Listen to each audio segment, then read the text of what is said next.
Now, Jeff Halfley did what many thought he would never do. He brought in a massive transfer portal. And with spring over and we're heading to the summer, we're going to look at this class. I'm going to give out some awards. Let's open up the yearbook and give out some superlatives on today's show. You are Locked On Boston College, your daily podcast on the Boston College Eagles, part of the Locked On Podcast Network, your team every day.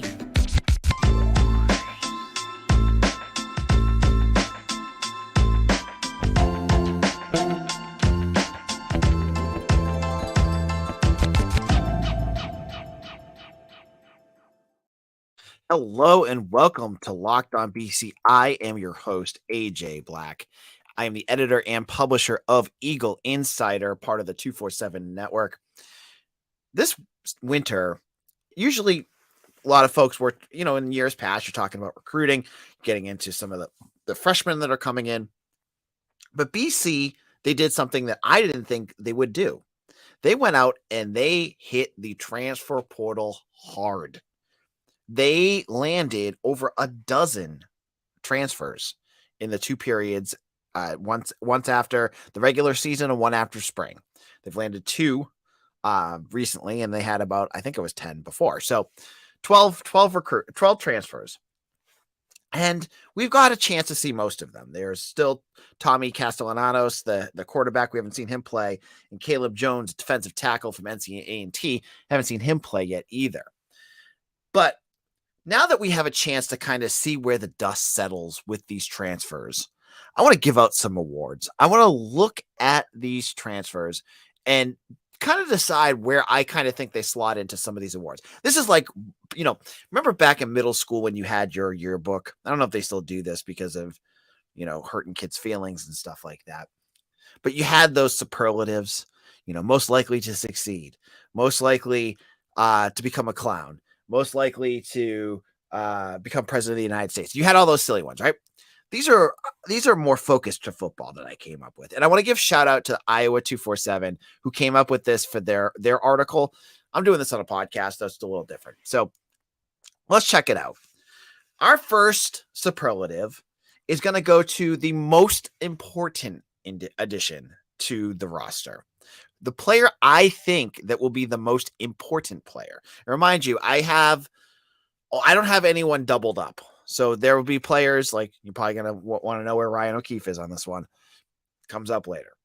My most important addition to the roster is Kyle Hergel. And I want to explain why. Lots of the guys that they brought in are going to be super important. But I think some of those guys that they brought in, you have other guys on the roster that you're like, oh, well, if you didn't have Ryan O'Keefe, maybe, you have Dino Tomlin or Lewis Bond step up, and you could get a guy to do that.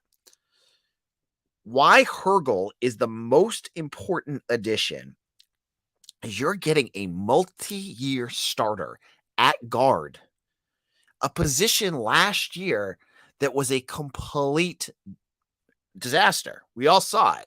You saw guys, jumping in from defensive line. There's injuries. There was guys that weren't playing well. Hergel is going to hopefully be that rock at that position. And I'm telling you, my theory, my philosophy about BC was that all the issues from last year stemmed from the issues on the offensive line. So adding him in at a position where you really struggled to have top-notch depth, and you have two guards now between Hergel and Mahogany, you get your line back in gear. This is why you're starting to hear some buzz, and there's some sites out there that are like, okay, BC's a team that may turn things around this year. It's because of the offensive line, and Hergel is a massive piece of that. This is a guy that's played at multiple years. I know it's at a group of 5 level school. Don't care. He's still he was a Bruce Feldman athletic freak. He is a multi-year starter. This is the guy that does it. For me, he's the most important addition to this class. Second one that I want to talk about. My next category is going to be the most intriguing position room on campus for BC football. My most intriguing position room goes to the secondary, the defensive backs. Because the most intriguing is because it's basically been completely gutted and reshaped. In the offseason, BC has lost Jason Maitre, Jaden Woodby, Josh DeBerry, CJ Burton Jr. They lost all these guys.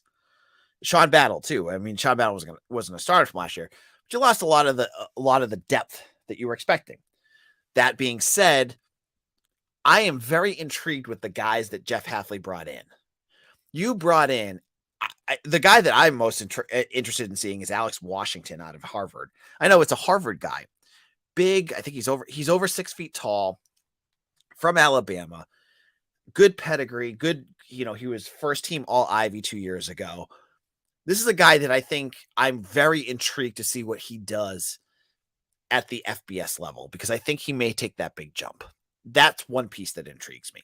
The second piece that intrigues me is the guy on your screen right now, Kari Johnson, cornerback from Arkansas, originally from the state of Massachusetts. He grew up in Boston. I think he went to school at was it Connecticut? I think he went to school in Connecticut, but he was from Boston. SEC caliber starter, played a bunch of snaps last year. Love to see what he could do. You're bringing him in. And then finally, Victor Nelson Jr. is a safety from Long Island University, which I didn't know how to football team until this winter. Again, I think he's 6'3". All of these guys are big. All of the guys they brought in are big. And it looks like, I love Mitch's comment to me about this, is that they're recreating the Legion of Boom with long, lengthy safeties and cornerbacks that I think are going to give some size, and that's an added bonus at the college level, right? You're replacing guys like Josh DeBerry, who's good, obviously 5'11". Jason Maitre's under 6 feet tall. You're replacing them with bigger dudes. So for me, that makes them the most intriguing room. There's a lot of change in there, but there's a lot of talent. There's a lot of upside there, and it's different in the formation of how they created this room. Very interested to see what that defensive back room will look like, so they win that award for me. Now, in a moment, I got two categories we're going to look towards in the second segment of our show: the most underrated recruit transfer that they landed, and the best fit for the team. We'll get into that in just a moment. But you know what the most underrated protein bar out there is? It's the Built Bar. And I can't even call it underrated because it's so good. And I've been talking about it for years. If you're looking for a delicious snack, but don't want all the sugar and calories, then you need the best tasting protein bar ever, the Built. I'm telling you, folks, you got to try this. And if you're like me and you want to make healthier snack choices, but you don't want to compromise on taste, I've got the thing for you. Built Bars and Built Puffs.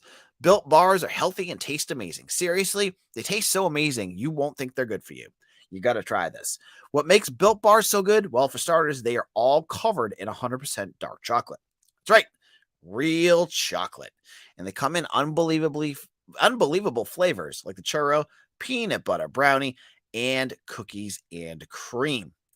Now, I'm not sure how Built does it, but these bars are delicious. I have them every day. Right now, I ordered 2 boxes of the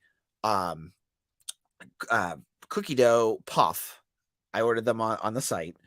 I have them under my desk. When I need to go out, I grab one. It's my afternoon snack. It gives me the fuel I need to make it through the day. And it gives me the fuel. I'm starting to get back into running shape. I got that. It gets me going. I love it.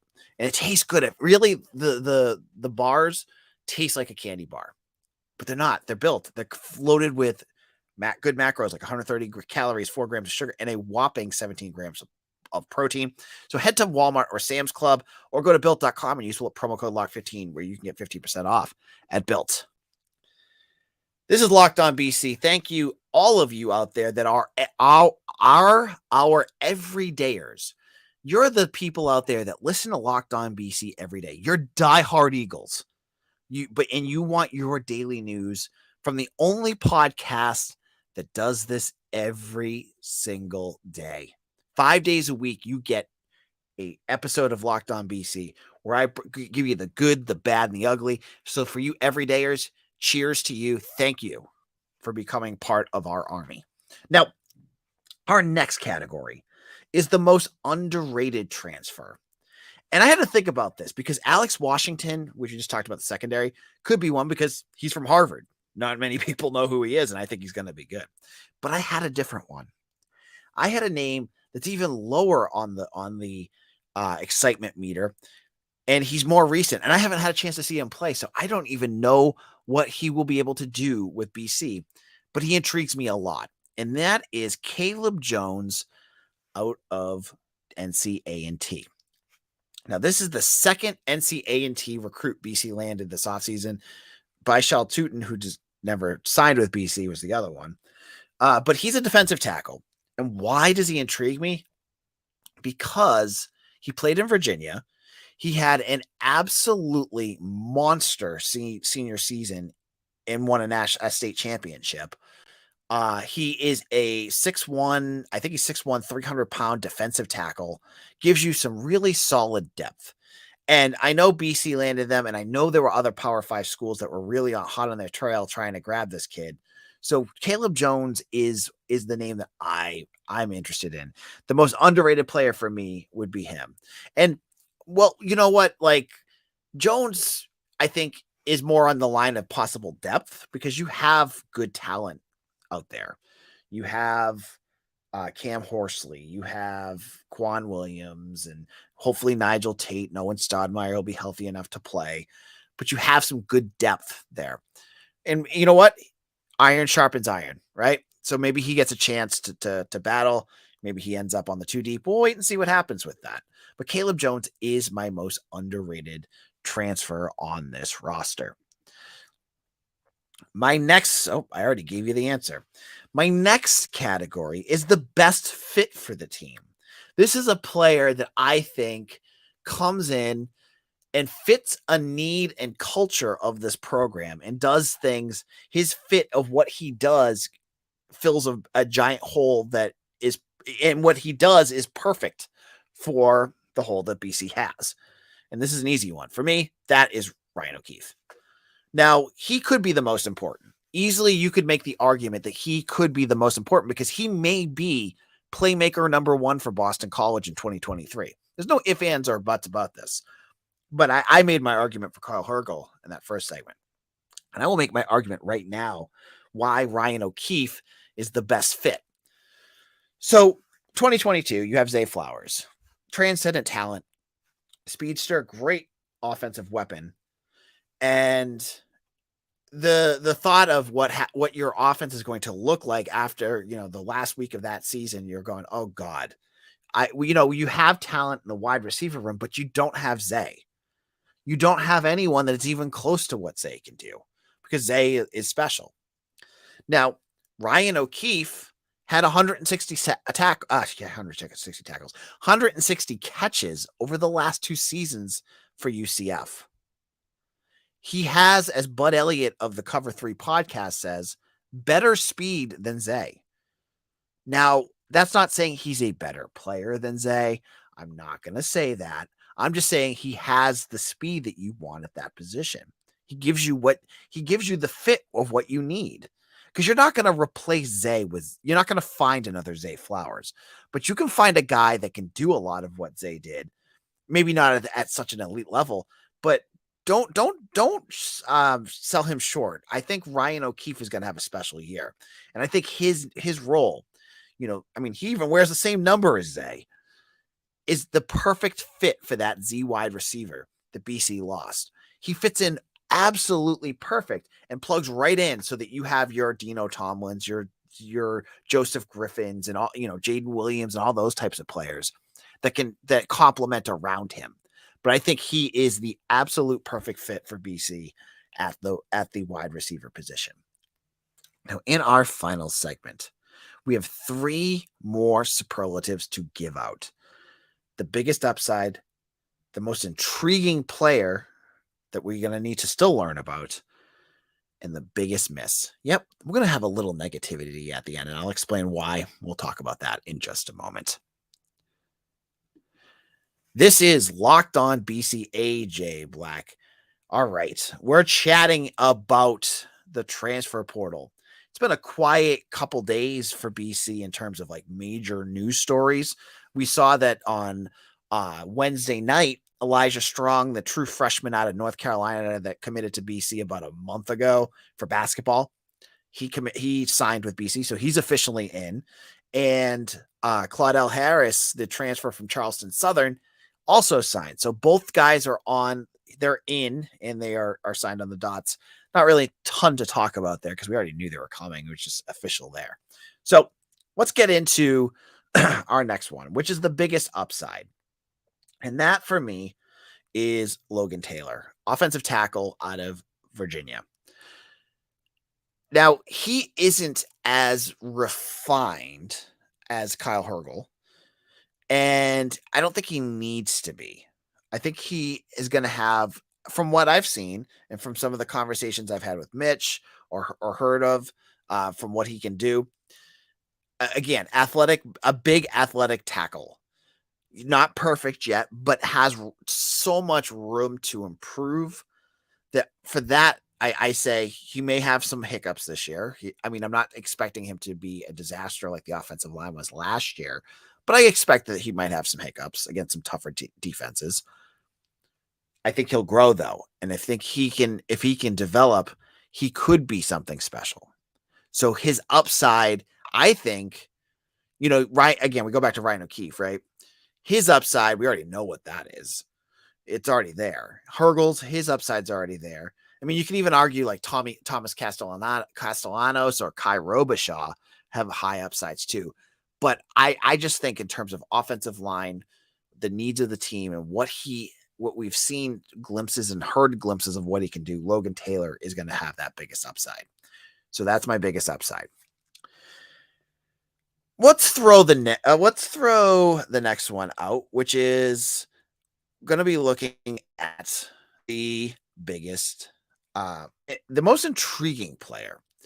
Now, we've seen a lot of what, and heard what a lot of these guys are going to do, whether it's Hergel starting on the offensive line or battling for the offensive line, the defensive backs, how they're going to kind of figure things out there.